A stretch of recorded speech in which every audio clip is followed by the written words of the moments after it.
Jeremy Yeager. Today we'll be discussing whether or not the United States is justified in dropping the atomic bombs on Japan. So I just wanted to get your opinions, yes or no. Do you think the United States was justified in dropping the bombs? Yes. Yeah. Okay. So, here in the U.S., it may be easier for us to say yes to that question, but in Japan, where they still feel the effects of the bombs dropping, if you ask one of them, they may say no, the United States was not justified. Morally, ethically, this was a really gray area. There was a lot more going into it than just they're our enemy. We need to drop this bomb to beat our enemy. And being a history major, I enjoy looking at more controversial subjects such as this because you have to go back, in order to get a clear answer, you have to go back to the time and the people that were behind the decisions such as this. And me personally, the president at this time was Harry Truman, and I believe that while not an ideal situation for him at least, this was by far the best option to go with. And thinking about it, we're not really educated that in-depthly about the situation behind the atomic bombings. Like, we know that they happen, but we don't necessarily know why Truman ultimately went with this option. We don't know what the Empire of Japan, their sentiments were, what they were doing, why they wouldn't surrender. And again, like I said, morally, this is a terrible action, but ultimately it was a necessary one. And I just wanted to give some context around why the bombings happened and why they were necessary.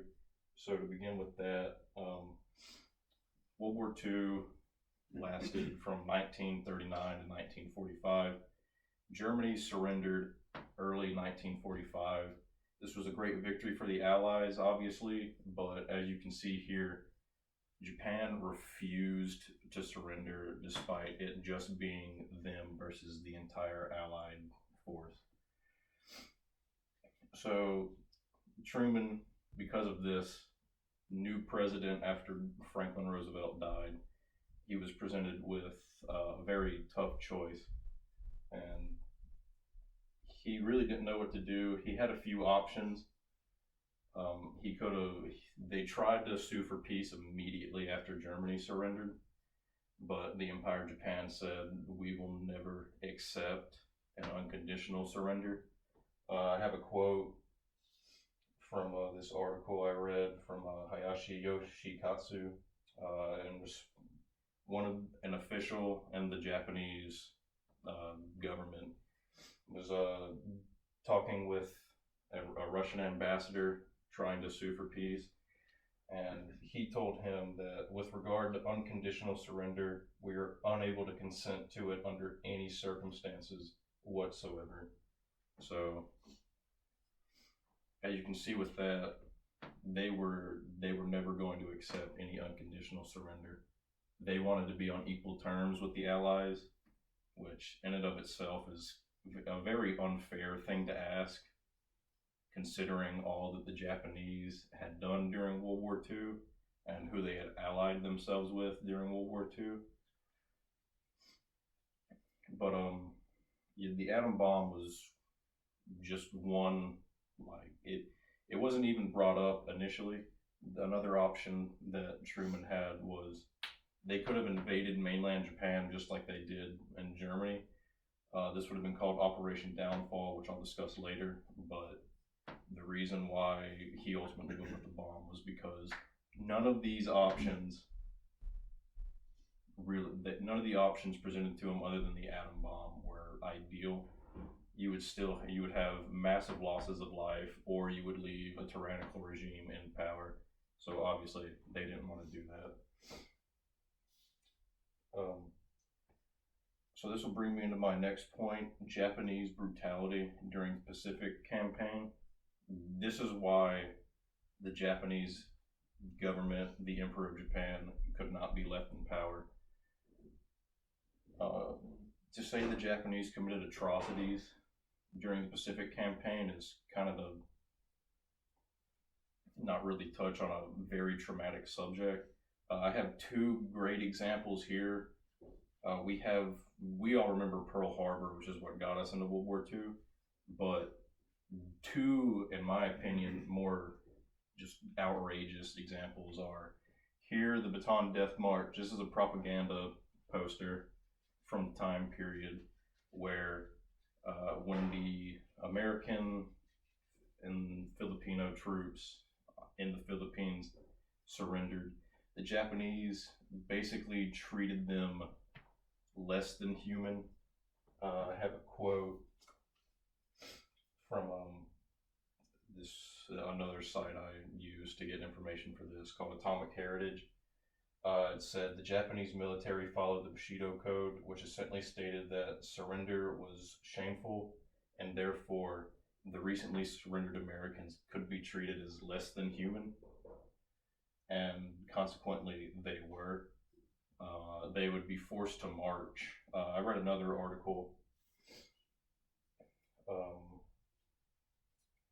about where I actually got this image from that said they were forced to march in 100-degree weather. They weren't given any food, they weren't given any water. If they stopped at any point, they were bayoneted, shot, beheaded, or stabbed. Roughly 10,000 Filipino and Americans died on this march, and when they finally reached their destination in Bataan, they were placed in work labor camps. So they were, I can only describe how they were treated as any Jew in the Holocaust basically went through probably the same thing that the American POWs had to go through. And even more grave an example of brutality is the Nanjing Massacre, which is also known as the Rape of Nanking to Chinese people. This was fairly early in the war, 1937, I believe, which, depending on what you look at, they may or may not include this as a part of World War II. But roughly 280,000 to 300,000 Chinese soldiers and civilians were brutally just murdered by the Japanese. I have a quote here.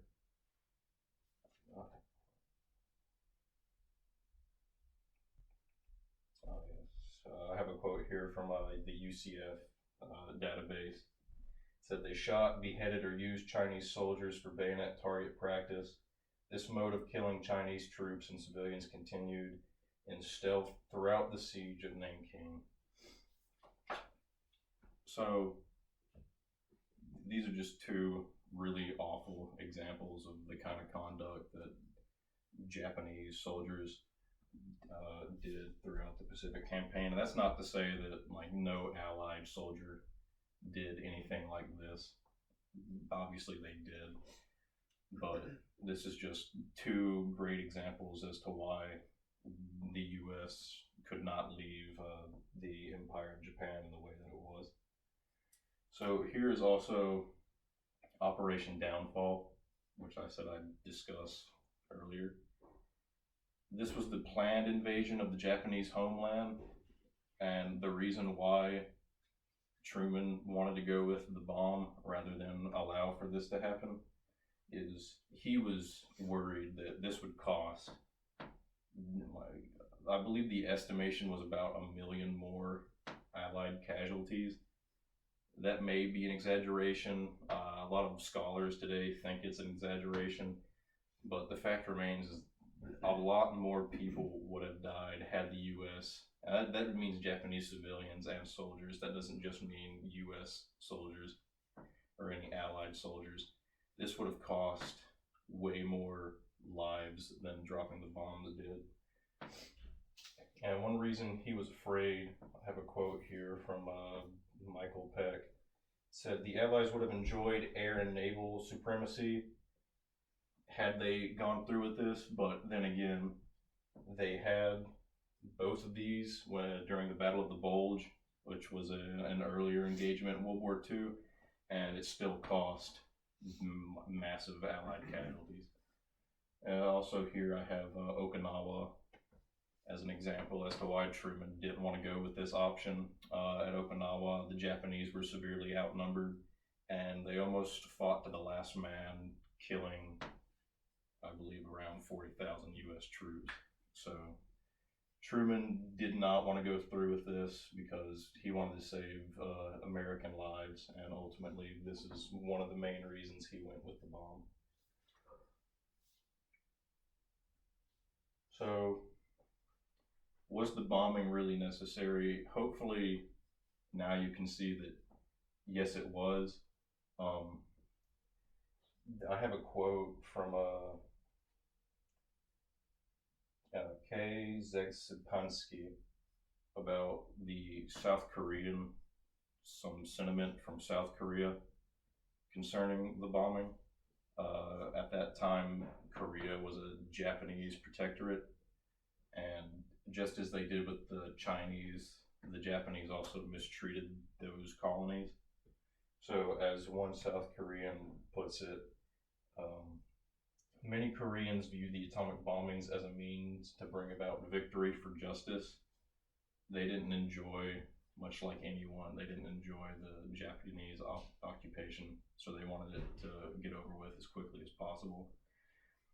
Like I said, though, sentiments vary, both in China, Japan, the entire Pacific region. Depending on who you ask, they may tell you yes or no, it was justified. But even in Japan, like even after the bombings happened, the Japanese people didn't treat the survivors all that great. I have an example from Tadteru Kano. He said that there were some prejudice against victims of the atomic bomb because they might have been severely affected by radiation. So that just shows you, even in Japan, sentiments can vary. They probably didn't think it was justified, but after it happened, they wanted nothing to do with it. And again, one of the main reasons Truman was forced to this is because the Emperor of Japan refused to give up his seat of power. He refused to cooperate. They had been warned at the Potsdam Declaration that the United States had a weapon that could be used to utterly decimate Japan. Despite these warnings, they refused to give in.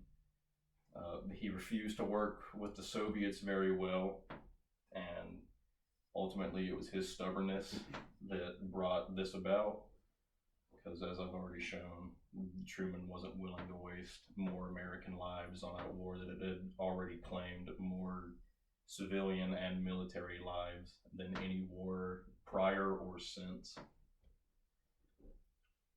And so hopefully now, after I've told you all of this, you can maybe understand why the U.S. was justified.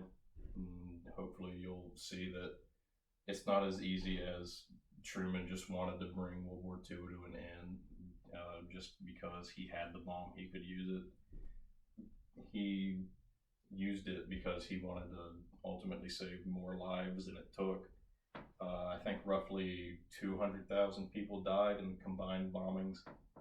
So you wager 200,000 with the potential millions of American lives, or just American, Allied, Japanese civilians or soldiers that could have died had the U.S. invaded Japan. And hopefully you can understand that while definitely not an ideal option to go with, it was ultimately the best one.